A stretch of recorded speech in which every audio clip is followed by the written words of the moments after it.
Good morning all. Right, just a quick update on the hubs for the Project 2 Audi 100. I don't even remember last time. This is what we were faced with because the Audi hubs on the 100 have inboard brakes. We don't have anywhere to mount any brakes. And also as well on the original hubs, they're 4x100, which limits our choice in wheels.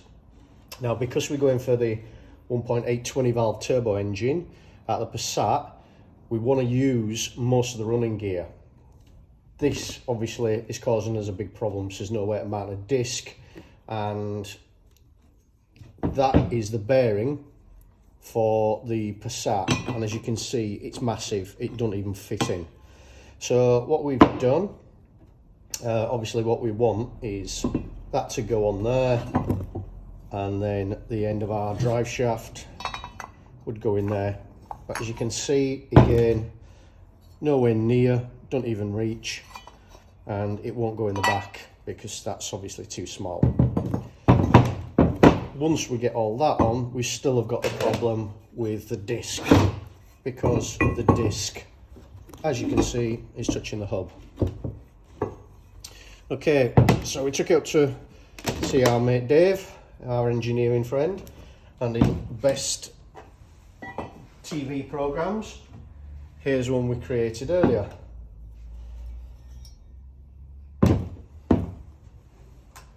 So what we've done is we've binned this bearing.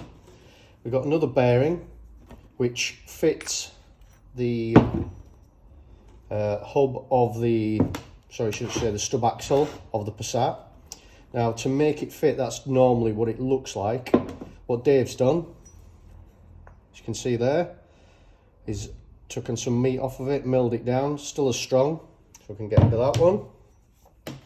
We've got a bearing that some bearings that we ordered and bought in from America. This is just a sacrificial one, so we've sanded this down a little bit so we can obviously slide things in and get everything in nice. And what Dave's done, he's took off the front face there, milled off some of the back face, and milled out the inside for us. And he's also grooved it for circlips. So now, if I get my hammer, let's say this will be pressed in.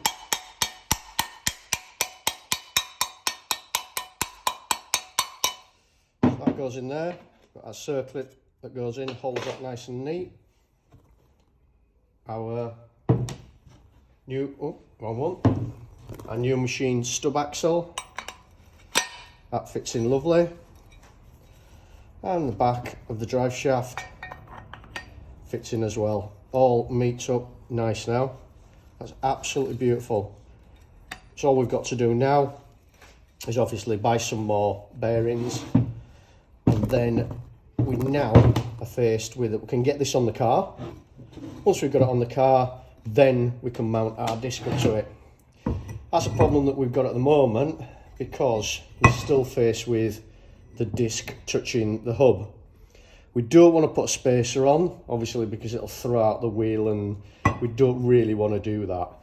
So we need to find a way to, if anybody knows anything, drop us a message, DM me, whatever. What we want is another disc. This is a 114. We can drill obviously the discs, but we want one that's less shallow, should we say, not got this step. We want it to try to keep it as flat as possible. So if anybody knows any fitments, that'd be brilliant. And then once we've got that on, we can make a plate that goes around here that will accept our Passat disc. So that's where we're at the moment. So we're slowly getting there.